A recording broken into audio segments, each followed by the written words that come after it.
யாரோ மனதிலே ஏனோ கனவிலே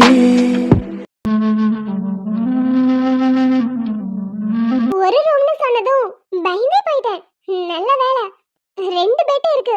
நீங்க அங்க படுத்துக்கோங்க, நான் இங்க ஓரமா படுத்துக்கிறேன். அடி லவ் லவ்னு உயிரை எடுக்கிற இருடி. இன்னைக்கு நான் பேசுற பேச்சுல நீ என் பக்கமே வரக்கூடாது. அட ஆமா, சிங்கிள் பெட் இப்படி தனித்தனியா கிடக்குதே, இது எனக்கு பத்தாது. ஒண்ணு பண்ணலாமா, நம்ம 2 பெட்டையும் ஒண்ணா சேர்த்து போடலாம். அஜய், 2 பெட்டையும் ஒண்ணா படுத்துவனா நான் எப்படி படுக்கிறது? நீங்க ஒரு ஆள் தானே படுக்க முடியும். அதுக்கு என்னமா, நீ ஒரு ஓரத்துல படு, நான் ஒரு ஓரத்துல படுத்துக்கிறேன். எது 2 பேருமா? அதுவும் ஒண்ணாவா? ஆமா, ஒன்னாதான். என்ன உனக்கு ஓகேவா?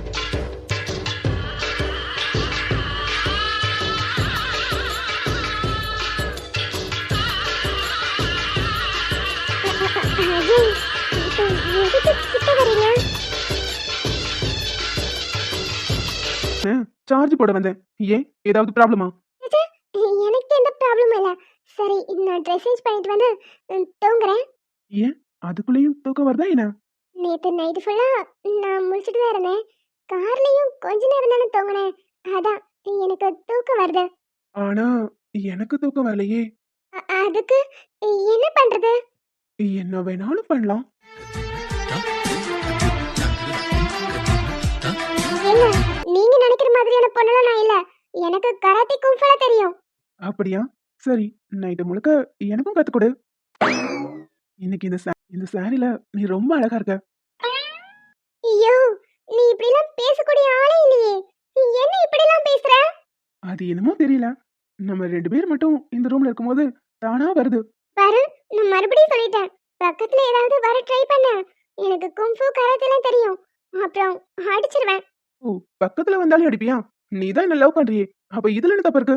அஜய், நான் உங்களை காதலிக்கிறேன்னா, ஆனா அதுக்காக இதுக்கெல்லாம் இடம் கொடுக்கற பொண்ணு நான் இல்ல. அப்போ எந்த நம்பிக்கையில என்னை இவ்வளவு தூரம் கூட்டிட்டு வந்த? பொண்ணுங்க கிட்ட நீங்க எந்த அளவுக்கு மரியாதையா நடந்துப்பீங்கன்னு எனக்கு தெரியும். அந்த நம்பிக்கையில தான் உங்க கூட வந்தேன். கொச்சின்ல நான் மாட்டிருக்கும் போது யாரோ ஒரு 4 பொண்ணுங்க தானேன்னு சொல்லி நீங்க கண்டுக்காம போயிருந்திருக்கலாம். அங்க இருக்கிற எத்தனையோ ஆம்பளைங்க அத கண்டும் காணாம தான் இருந்தாங்க. ஆனா நீங்க மட்டும்தான் எங்க எல்லாரையும் காப்பாத்தி எங்களுக்கு ஒரு நல்ல வாழ்க்கையை ஏற்படுத்தி கொடுத்துருக்கீங்க. அதனால எந்த விதத்திலையும் என்கிட்ட நீங்க தப்பா நடந்துக்க மாட்டீங்கிற நம்பிக்கையில தான் உங்க கூட இவ்வளவு தூரம் வந்தேன். ஓ, அப்படி. ஆனா நான் நீ நினைக்கிற மாதிரி அவ்வளவு நல்லவெல்லாம் கிடையாது. அஜய், அடியே, இந்த பயத்தோடவே இன்னைக்கு ஃபுல்லா இரு. இன்னைக்கு நீ எப்படி தூங்குறேன்னு நானும் பாத்துறேன். அஜய், தூங்கலாமா? சரி, வெளியே போயிட்டு வந்ததுல கொஞ்சம் எனக்கும் டயர்டா தான் இருக்கு. கொஞ்ச நேரம் படுத்து ரெஸ்ட் எடுத்துட்டு அப்புறம் பாத்துக்கலாம். அப்புறம் பாத்துக்கலானா? என்னது? அத அப்புறம் சொல்றேன். அஜய், தூக்கம் வரலையா? ம், தூங்கணும். தூக்கம் வரலனா நம்ம வேணா கொஞ்ச நேரம் பேசிட்டு இருக்கலாமா? எதை பத்தி? நம்ம 2 பேரும் ஒண்ணா தூங்குறது பத்தியா? ஐயோ, அதெல்லாம் இல்ல. இந்த கோட்டை தாண்டி நீங்களும் வரக்கூடாது, நானும் வரமாட்டேன். ஆமா, என்ன கேக்குறியே? நீ தூங்கலையா? எனக்கு தூக்கம் வருதுதான். ஆனா நீங்க என்ன ஏதாவது பண்ணிட்டீங்கன்னா? எனக்கு அந்த மாதிரிலாம் எந்த ஐடியாவும் இல்ல. நீ படுத்து தூங்கு. இல்ல இல்ல இல்ல இல்ல. என்ன இருந்தாலும் நீங்களும் ஒரு ஆம்பளை தானே. ராத்திரி ஒரு பொண்ணு கூட தனியா இருக்கும்போது உங்களுக்கும் சில ஃபீலிங்ஸ்லாம் வரும். அதனால எனக்கு சேஃப்டி தான் முக்கியம். நான் முழிச்சிட்டே இருக்கேன். கொஞ்ச நேரத்துக்கு முன்னாடி தான் என் மேல நம்பிக்கை இருக்கிற மாதிரி பேசுன. உங்க மேல எனக்கு நம்பிக்கை இருக்குதான். ஆனா நம்ம வயசு மேல எனக்கு நம்பிக்கை இல்ல. நான் வேற உங்க பின்னாடி லவ் லவ்னு சுத்திட்டு இருக்கேன். அதனால நீங்க ஏதாவது அட்வான்டேஜ் எடுத்துக்கிட்டீங்கன்னா? ஏய், நீ வேற. உன்னை பயமுறுத்துறதுக்காக அப்படி பண்ணிட்டு இருந்தேன். எனக்கு அப்படிலாம் எந்த ஐடியாவும் இல்ல. நீ நிம்மதியா படுத்து தூங்கு. சரி, கிடைச்ச ஒரு நாள எதுக்கு வேஸ்ட் பண்ணணும்? எனக்கு தூக்கம் வர வரைக்கும் நான் உங்க கூட பேசிட்டு இருக்கேன். ம். ஏன் அஜய், இன்னைக்கு டெய்லி முடிய போகுது. உங்களுக்கு உண்மையாவே என் மேல லவ்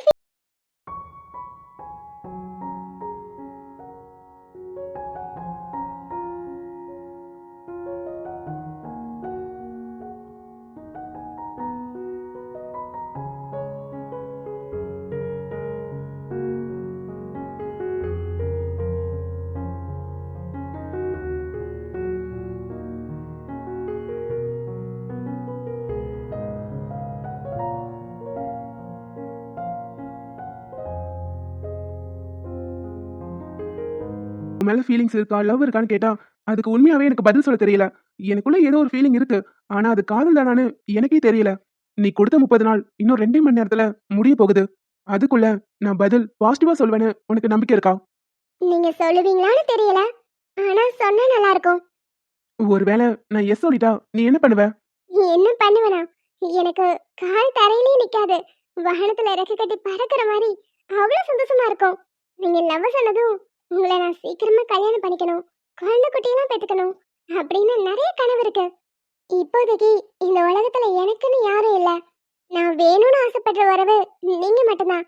அது கிடைச்சா இந்த உலகத்துல இந்த நொடி சந்தோஷமா இருக்கிற பொண்ணு நானா தான் இருப்பேன். ஒருவேளை நான் நோ சொல்லிட்டா?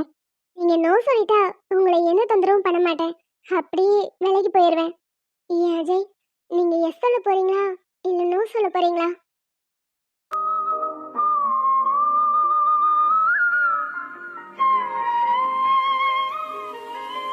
கேட்டதுக்கு பதில் சொல்லாம யோசிச்சுட்டே இருக்கீங்க. அதெல்லாம் ஒண்ணும் இல்ல. இன்னைக்கு மார்னிங் நம்ம போன பிளேஸ்லாம் நல்லா இருந்துச்சுல. அத பத்திலாம் அவ்வளோ டீடைல் சொன்னேன். இதுக்கு முன்னாடி இங்க வந்திருக்கியா என்ன? உடனே பேச்ச மாட்டாதீங்க. அதெல்லாம் இல்ல. நீ சொல்லு. அஜய், நானும் பாட்டியும் தனியா இருக்கிறதுனால தேவையில்லாம குடிச்சிட்டுலாம் ரகலை பண்ணுவாங்க. அதனால நான் எங்கேயுமே வெளியெல்லாம் கிளம்பி போக மாட்டேன். மற்ற நேரத்துல எப்பவுமே வீட்டில தான் இருப்பேன். ஒருத்தவங்களோட கையை பிடிச்சு பாதுகாப்பா போற அளவுக்கு யாரும் எங்க கூட இல்ல. இல்ல, இந்த இடத்த பத்திலாம் டீடைலா சொன்னியா? அதான் கேட்டேன். அது ஒண்ணும் இல்ல, நம்ம இங்க வர போறோம்னு முடிவு பண்ணிட்டேன். அதான் எனக்கு கொஞ்சம் பிரில்லியண்டா காட்டிக்க கூகுள்ல சர்ச் பண்ணேன். ஓ, சரி சரி சரி. ரொம்ப நேரமாச்சு, பேசிட்டே இருக்க வேண்டாம், தூங்கலாம். அப்ப உங்களோட பதில்? நான் தான் தூங்கலான்னு சொல்லிட்டேன்ல. நீ லைஃப்ல பார்க்காத சந்தோஷத்தை இனிமே பாப்பதியா? எனக்கு உன்னை பிடிச்சிருக்குதான். ஆனா அதை நான் இப்ப சொல்ல போறதில்ல. இப்பவே சொல்லி உன்னை நான் கல்யாணம் பண்ணிக்கிட்டா உனக்கு ஒரு நல்ல லைஃப் பார்ட்னர் கிடைச்ச சந்தோஷம் மட்டும்தான் இருக்கும். ஆனா என் மொத்த குடும்பத்தோட உன் முன்னாடி வந்து நின்னா எனக்கு ஒரு நல்ல குடும்பத்தை கொடுத்த திருப்தி எனக்கு இருக்கும். நீ அளவுக்கு அதிகமா சந்தோஷப்படுவேன்னு எனக்கு தோணுது. எப்படியும் நான் நோ சொல்றதுனால நீ என்னை விட்டு விலகி போவ. இவ்வளவு நாள் நீ என்னை துரத்தி துரத்தி வந்து காதலிச்ச மாதிரி நானும் உன்னை துரத்தி துரத்தி காதலிக்க போறேன்.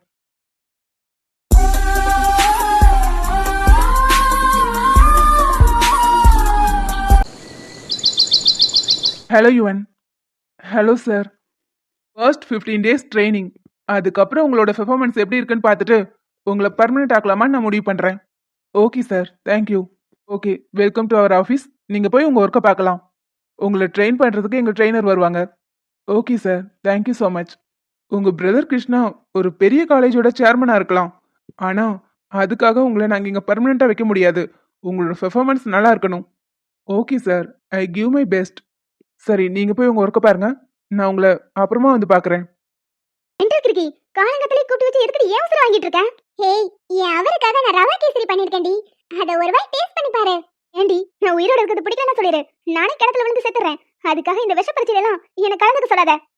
இது ஒண்ணு அவ்வளவு மோசமா இல்ல, டேஸ்ட் பண்ணி பாரு. டி, இதுக்காக நான் அங்க இருந்து இங்க கூப்பிட்டேன். நீயே டேஸ்ட் பண்ண வேண்டியதானே? அது மட்டும் இல்ல, காலேஜ் முடிஞ்சிருச்சா? வீட்ல வெட்டியா உட்கார்ந்துட்டு இருக்க போர் அடிக்குது. ஓ, மேடம்க்கு போர் அடிக்குதுனே இப்படி குக்கிங்ல இறங்கிட்டீங்க? ஆமா பின்ன, இன்னைக்கு அவரு ஃபர்ஸ்ட் டே வொர்க் போயிருக்காரு. சோ அவருக்காக கேசரி செஞ்சு கொடுத்து சாயங்காலம் வரும்போது வரவேற்கணும்ல. ஏ மகா, நீ ஓகேவா தானே இருக்க? ஏண்டி, நான் நல்லா தான் இருக்கேன். இல்ல, வந்ததுல இருந்து ஒரு 4-5 அவராது போட்டிருப்ப. அது மரியாதைடி. இதுக்கப்புறம் நான் அவரை மரியாதையா தானே கூப்பிட்டாகணும். அவருக்காக இனிமே ஃபுல் ஹவுஸ் ஒய்ஃபா கொஞ்சம் கொஞ்சமா மாற போறேன். ஏன் ஷாலு, ஏன் அவருக்கு இந்த ரவா கேசரி பிடிக்கும்ல? உன் அவருக்கு நீ என்ன கொடுத்தாலும் பிடிக்கும். ஆமாமா, அதுவும் கரெக்ட் தான். ஏய், நீ என்ன கருமத்தை வேணாலும் பண்ணு, ஆனா வெக்க மட்டும் படாத. பார்க்க சகிக்கல. அட போடி. சரி சரி, இந்த கேசரி ஒரு வாய் டேஸ்ட் பண்ணு. டி, என்ன இவ்வளவு தூரம் வர வச்சதுக்கு நீயே தின்னு பார்க்க வேண்டியதானே?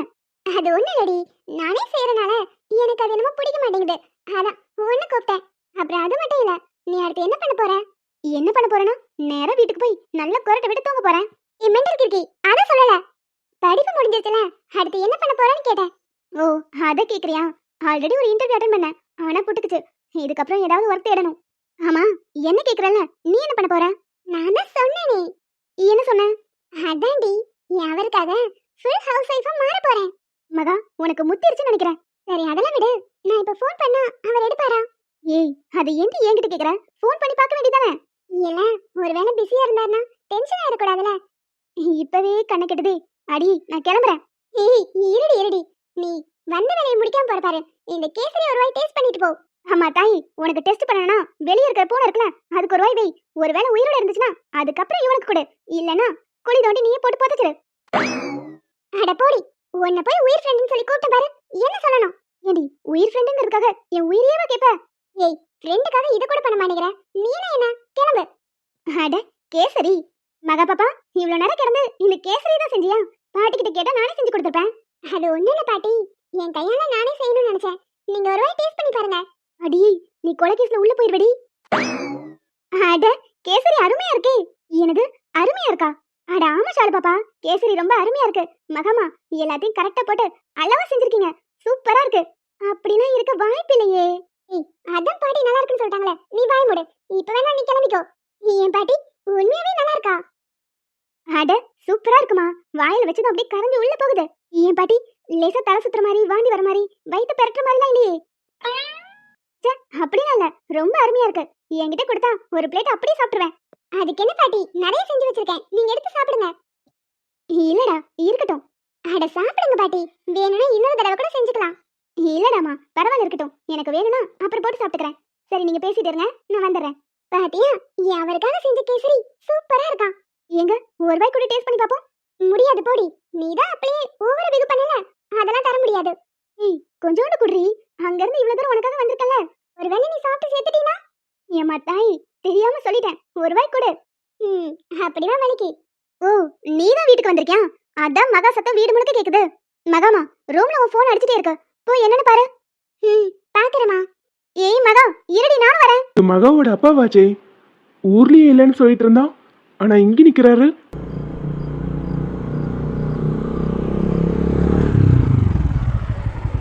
யாரோட வீடா இருக்கும்? வீட்டை சுத்தி செக்யூரிட்டி எல்லாம் வேற இருக்கு. இதை தாண்டி எப்படி உள்ள போறது? உள்ள போறதுக்கு முன்னாடி அஜய் சார் கிட்ட ஒரு தடவை இன்ஃபார்ம் பண்ணிக்கலாம். ஏய் 2 பேர் முதல்ல அழுகி நிப்பாட்டுங்க. ஏய் நீ பண்ற அயோக்கியத்தனத்துக்கு நிச்சயமா ஒரு நாள் அனுபவிப்படா. நீ விடுற சாபலாம் என்ன ஒண்ணும் பண்ணாது. அதான் மகா மூலமா எங்க சொத்தெல்லாம் நீ எழுதி வாங்க பிளான் பண்ணிட்டல, இப்பவும் எதுக்காக எங்களை இப்படி அடைச்சு வச்சு கொடுமைப்படுத்திட்டு இருக்க? தயவு செஞ்சு எங்களை விட்டுரு. என் குழந்தைய நான் கடைசியா பார்த்தது அவளுக்கு 2 வயசு இருக்கும்போது. இப்ப உயிரோட இருந்தோம் எங்களால அவளை பார்க்க முடியல. அந்த அளவுக்கு எங்களை சித்திரவதை பண்ணி இங்க அடைச்சு போட்டு வச்சிருக்க. இந்த வெத்து பேப்பர்ல ஒரு கையெழுத்து மட்டும் போட்டுருங்க. உங்க பொண்ணு உங்க கூட நானே சேர்த்து வச்சிடறேன். எங்களால முடியாது. எங்களுக்கு இருக்கிற ஒரே சொந்தம் எங்க பொண்ணு மட்டும்தான். அவளே எங்ககிட்ட இருந்து நீ பிரிச்சு வச்சுட்டு இந்த வெத்து பேப்பர்ல சைன் போட சொன்னீங்கன்னா எப்படி போட முடியும்? எங்க பொண்ணு கொண்டு வந்து எங்ககிட்ட ஒப்படைச்சிரு. அதுக்கப்புறம் இதுல நாங்க சைன் போட்டு தரோம். எங்களுக்கு இந்த சொத்து கூட எதுவும் வேண்டாம். எங்க பொண்ணு மட்டும் எங்களுக்கு கிடைச்சா போதும். 20 வருஷமா 2 பேரும் ஒரே விஷயத்த பேசிட்டே இருக்கீங்க. இன்னைக்கு இந்த பேப்பர்ல சைன் போட போறீங்களா இல்லையா? எங்களால முடியாது. எங்களுக்கு முதல்ல எங்க பொண்ணு வேணும், அதுக்கப்புறம் தான் நாங்க சைன் போட்டு தருவோம். இந்த சொத்து பத்தி எதுவுமே எங்களுக்கு வேண்டாம் நாங்க சொல்லிட்டோம்ல. எங்க பொண்ணு கொண்டு வந்து எங்க கிட்ட கொடுத்துரு. ஏற்கனவே எங்க 2 பசங்களையும் நீ கொண்டுட்ட. எங்க பொண்ணையாவது எங்க கிட்ட கொடுத்துரு. இவங்க 2 பேரும் யாரா இருக்கும்? எதுக்காக இவங்க 2 பேரையும் கடத்தி வச்சிருக்கான்? 2 பேரும் என் பொறுமையை ரொம்ப சோதிச்சுட்டு இருக்கீங்க. 20 வருஷமா நானும் ஒரு கையெழுத்துக்கு நாய்ப்பாடாத பட்டுட்டு இருக்கேன். 2 பேர் போட்டு கொடுக்க போறீங்களா இல்லையா? முடியாது, எங்களுக்கு எங்க பொண்ணு வேணும். பொண்ணு தானே, உங்ககிட்ட வந்து ஒப்படைக்கிறேன். ஆனா அதுக்கு முன்னாடி எனக்கு இந்த கையெழுத்து வேணும். நாங்க கையெழுத்து போட்டு தரோம், ஆனா எங்க பொண்ணு கொண்டு வந்து எங்கிட்ட முதல்ல ஒப்படைச்சிரு. ஒழுங்கு மரியாதையா புருஷன் முன்னாடி இதுல சைன் போட்டு கொடுக்கலாம். நடக்கிறதே வேற. தயவு செஞ்சு என் புருஷனை எதுவும் பண்ணிடாத. இதுக்கப்புறம் உங்க 2 பேரையும் அடிச்சு ஒரு பிரயோஜனம் இல்ல. உங்க பொண்ணு மகா என்கிட்ட தானே வளரா. குழந்தையா இருந்து இப்ப நல்லா குமரியா மாறிட்டா. பாக்குறதுக்கு தளதளன்னு அழகாதான் இருக்கா. டேய் அவ எங்க குழந்தைடா, உன் குழந்தைதான்டா. அதான் நான் எதுவும் பண்ண போறது இல்ல. என்கிட்ட சில பசங்க இருக்காங்க, நான் சொன்னா போதும் தூக்கிடுவானுங்க. தூக்கி என்ன செய்ய சொன்னாலும் செய்யறதுக்கு ரெடியா தான் இருக்காங்க. சீ, நீலாம் ஒரு மனுஷனா? எங்க குழந்தையா இருந்தாலும் அவளை நீதானே வளர்த்த பாசம் கூட உனக்கு இல்லையா? என்னை பொறுத்த வரைக்கும் பாசம் பாயாசம்லாம் எதுவும் முக்கியம் கிடையாது. பணம் மட்டும்தான் என்னோட குறிக்கோள். இவ்வளவு நாள் நீ பேசினது பண்ண டார்ச்சர் எல்லாம் பொறுத்துக்கிட்டேனா அதுக்கு ஒரே காரணம் எங்க பொண்ணுதான். எங்க பொண்ணுக்கு மட்டும் ஏதாவது ஆச்சு என்னடா பண்ணுவ? என்ன பண்ணுவ? இந்த வீட்டை விட்டு ஒரு அடி கூட நீ வெளியெடுத்து வைக்க முடியாது. போன தடவை தப்பிக்க முயற்சி பண்ணும்போது என்ன நடந்துச்சுன்னு ஞாபகம் இருக்குல்ல? போன தடவையாவது உன் பொண்டாட்டிக்கு காலில் சூடுதான் போட்டேன். ஆனா இந்த தடவை கால் நரம்பே கட் பண்ணிடுவேன். டேய் என்னடா கோவம் வருதா? எங்க கோவப்படு பார்க்கலாம். அங்க உன் பொண்ணு என் கையில இருக்காங்கிறத ஞாபகத்துல வச்சுக்கோ. ஏங்க விட்டுருங்க. ஏய் நீதான் மனுஷனா? என் குழந்தைய நான் எப்படிலாம் வளர்க்கணும்னு ஆசைப்பட்டேன் தெரியுமா? அவன் நடக்கிறது ஓடுறதுன்னு ஒவ்வொரு அசைவா கவனிச்சு அவளை சந்தோஷமா பாத்துக்கணும்னு நினைச்சேன். அவளை ஒரு பெரிய ஆளாக்கி காட்டணும்னு அவ்வளவு வைராக்கியத்தோட நாங்க 2 பேரும் உழைச்ச காசு அவ்வளவும் எல்லாத்தையும் சுருட்டிக்கிட்டது மட்டும் இல்லாம எங்க பொண்ணை என்கிட்ட இருந்து பறிச்சுக்கிட்டு இப்ப என்னடான்னா எங்க பொண்ணையே நீ என்ன வேணாலும் பண்ண வேணும் மிரட்டுற. அடைச்சி நிறுத்து. எப்ப பார்த்தாலும் அழுது அழுது வடிச்சுக்கிட்டு ஒரு கையெழுத்து போட்டிருந்தா இதோட இதோட பிரச்சனை முடிஞ்சிருக்கும். நாங்க தான் சொல்றோமே இந்த சொத்து பத்தி எதுவுமே வேண்டாம், அதுக்கு எத்தனை கையெழுத்து வேணாலும் போட்டு தரோம், ஆனா எங்க பொண்ணு எங்களுக்கு வேணும். இவன் இவ்ளோ கேவலமான ஆளா? இத்தனை நாள் மகாவோட வளர்ப்பு பங்கறனாலதான் நானும் பொறுமையா இருந்தேன். அவ மேல ஏதோ ஓரளவுக்கு இவனுக்கு பாசம் இருக்கும்னு நினைச்சேன். ஆனா இப்பதான் புரியுது அவளையே எவ்வளவு கேவலமா பேசுறான். என்னதான் பணத்துக்காக இவ்வளவு பண்ணியிருந்தாலும் மகா மேல ஓரளவுக்கு பாசம் இருக்கும்னு நினைச்சிட்டு இருந்தேன். ஆனா இவனுக்கு அது துளி அளவு கூட இல்ல. இவனை சும்மா விடக்கூடாது. இந்த அஜய் சார் வேற போன் எடுக்க மாட்டேங்கிறாரு. அவர் சொல்லாம நம்ம எதுவும் செய்ய முடியாது. இப்போதைக்கு இவங்க 2 பேரையும் காப்பாத்தி ஆதி சார் வீட்டுல கொண்டு போய் விட்டுற வேண்டியதுதான். 2 பேருக்கும் லாஸ்டா ஒரு சான்ஸ் தரேன். கையெழுத்து போட போறீங்களா இல்லையா? ஏண்டா எங்களோட இத்தனை வருஷம் வாழ்க்கையை அழிச்சிட்டு நீ திரும்பவும் என் பொண்ணை என்கிட்ட கொண்டு வந்து சேர்க்காம கையெழுத்து கேட்டா எப்படி நான் கையெழுத்து போடுவேன்? எங்க குடும்பம் ஒரு அழகான குருவி கூட, அதுல இப்படி கல்லறிஞ்சிட்டியே. ஏற்கனவே என் 2 பசங்க என்ன ஆனாங்கன்னு கூட எனக்கு தெரியல. இப்ப எங்க பொண்ணு எங்க கண்ணுல காட்டாம இப்படி எங்களை கஷ்டப்படுத்துறியே, இதெல்லாம் உனக்கே நியாயமா இருக்கா? இந்த நேரத்துல எவன் கால் பண்றது? எனக்கு ஒரு முக்கியமான கால் வந்திருக்கு. நான் கிளம்பணும். நான் அடுத்த முறை வரும்போது 2 பேரும் சைன் போடுறதுக்கு ரெடியா இருங்க. ஏங்க என்னங்க இந்த ஆளு தினம் தினம் வந்து டார்ச்சர் பண்ணிட்டு இருக்கான். அழாத தேஜுமா, இதுக்கெல்லாம் சீக்கிரம் ஒரு முடிவு காலம் வரும். இல்லங்க நமக்கு இந்த கஷ்ட காலம் தீரவே தீராது போல. ஏற்கனவே நம்ம குடும்பத்துல பெரிய ஆக்சிடென்ட் நடந்துதான் எல்லாரும் என்ன ஆனாங்கன்னு கூட தெரியல.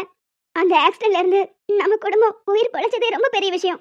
அதுக்கப்புறம் நீங்க கஷ்டப்பட்டு உழைச்சதெல்லாம் இப்படி அவன் சுருட்டிக்கிட்டது மட்டும் இல்லாம நம்ம பொண்ணையும் தர மாட்டேங்கிறானே. நீ அழாதம்மா, எல்லாமே மாறும். என்ன பண்றது?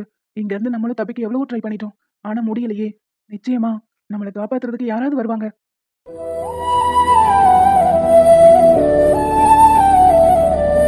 அம்மா. தம்பி நீங்க யாரு? பயப்படாதீங்கம்மா, நான் உங்களை காப்பாத்தி கூட்டிட்டு போக தான் வந்திருக்கேன். நீங்க இந்த பையனை பார்க்கும்போது எனக்கு அனிஷ் மச்சான் தான் ஞாபகத்துக்கு வராங்க. எனக்கு அவர் முகமே மறந்து போச்சுடி. ரொம்ப வருஷத்துக்கு முன்னாடி பார்த்திருந்தாலும் எனக்கு ஞாபகம் இருக்கு. இந்த பையனை பார்க்கும்போது அப்படியே அவரை பார்க்குற மாதிரி தான் இருக்கு. தம்பி நீ யாருப்பா? இல்ல தம்பி, அந்த ஆள் வந்தானே அவ்வளவுதான், எங்களை கொன்னே போட்டுவான். பயப்படாதீங்கம்மா, எனக்கு எல்லா விஷயமும் தெரியும். என்னை நம்பி வாங்க, நான் உங்களை காப்பாத்தி கூட்டிட்டு போறேன். இங்க இருந்து வெளியே கூட்டிட்டு போறது என்னோட பொறுப்பு. என்னை நம்பி வாங்க.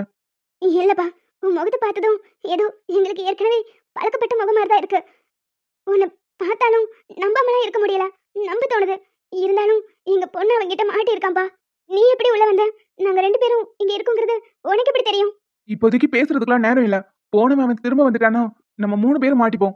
தம்பி, வீட்டை சுத்தி செக்யூரிட்டி எல்லாம் இருக்கு. அதெல்லாம் தாண்டி தான்ப்பா நான் உள்ள வந்திருக்கேன். உங்களை பத்திரமா கூட்டிட்டு போக வேண்டியது என்னோட பொறுப்பு. என்ன நம்புங்க. என்னமோ தெரியலையா, உன்னை பார்க்கும்போது ஏதோ என் குடும்பத்தாள் மாதிரி தெரியுது.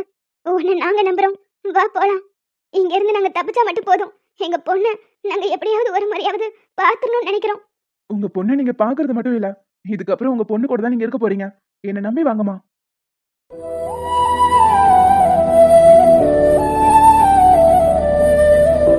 அந்த வேலைக்கார பையனுக்கு கேசரி அசைஞ்சிருக்க இருடி, இதோட அவன் கதையை முடிக்கிறேன்.